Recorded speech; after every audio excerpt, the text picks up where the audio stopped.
In this video, we're going to learn a few different strategies to help you nail your next design presentation. We'll cover the basics of a successful presentation and some tips to help speed up the workflow and make the process more enjoyable for you. These strategies are really easy to implement into your design workflow, and even if you consider yourself a great presenter, there's probably something that you can gain from this video.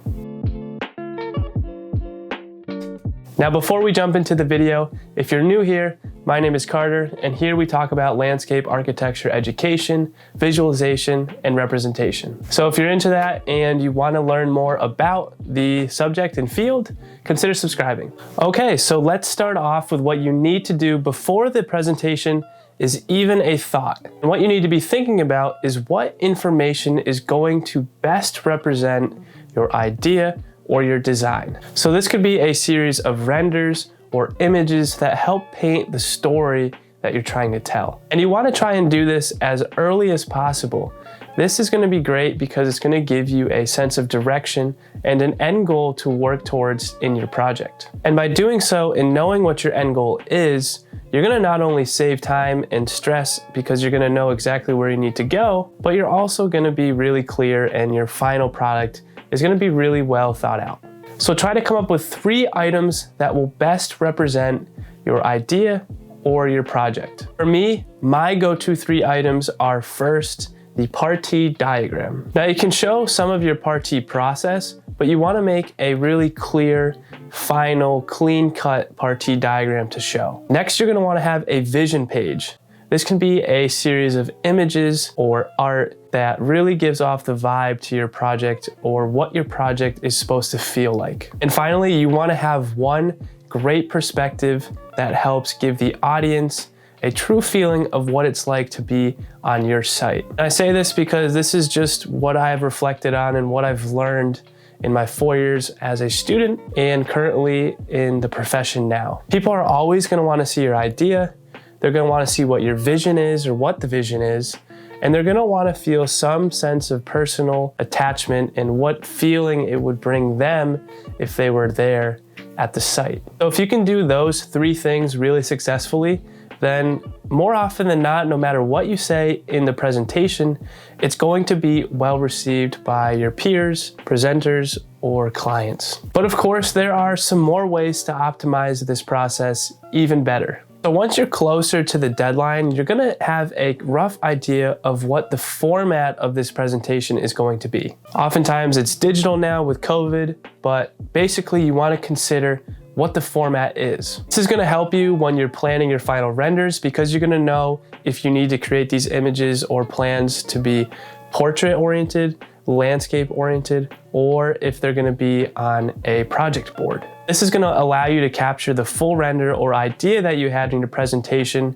the best because you're not going to have to worry about cropping it or cutting out to make it fit within that format because you already thought of it beforehand. Trust me on this one. I know you don't think it happens, but it honestly happens all the time and can be a real pain when you are trying to do things last minute, a night before or the morning of a presentation. The next thing you should do is you should test print or lay out all of your work that you've done so far. And when you do this, you want to be thinking about what images stand out the most to me or what images best display that idea. You want to make those items the biggest on your design board or a single page on a digital presentation. Because if you know that they're the focal point to your drawing, you want to make sure that they're not missed during your presentation, so making them the biggest is the most logical way to deal with it. On the flip side of this, take another look and get rid of 2 or 3 items that you don't need to talk about during your presentation. Remember that a presentation is similar to a portfolio where you only want to show your idea and what is best conveyed to your audience. That said, don't get rid of the process work. People really love to see that, so keep a little bit of that in your presentation. What I like to do is make a small section on a design board or a small piece in the presentation that kind of shows your process so that people can look at it if they're interested in it. And if they're not, then it kind of just gets shelled off in your design. Now, the last thing you can do, and you should do, is write a script. Now, the reason why I love writing a script is because it gives you a chance to reflect on all of your work that you've done and come up with a clear plan of your delivery and how you want to format your whole presentation as a whole. And if you've done all the steps previously, then writing a script is going to be super easy because you already know what images you want to talk about. So you just start to format and write about those images. So typically in my scripting or in my presentations, I start with the research on the project and how that informed my Part T diagram.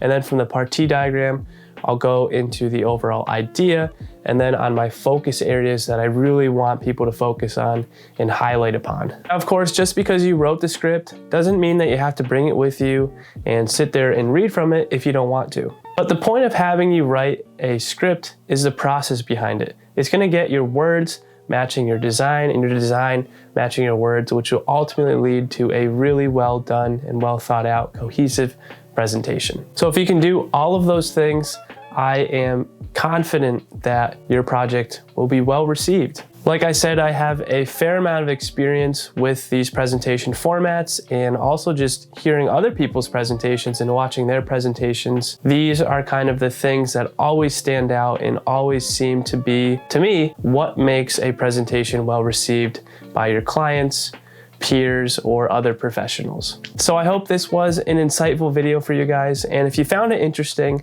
be sure to drop a like and let me know how your next presentation went if you followed along with these tips. And of course, here on this channel, we're going to be covering a lot more subjects and visualization in landscape architecture. So if you're interested in that, make sure you guys subscribe and follow me on Instagram for all of my future content. But that's all for today. So be safe, take care, and I'll see you next time. Peace.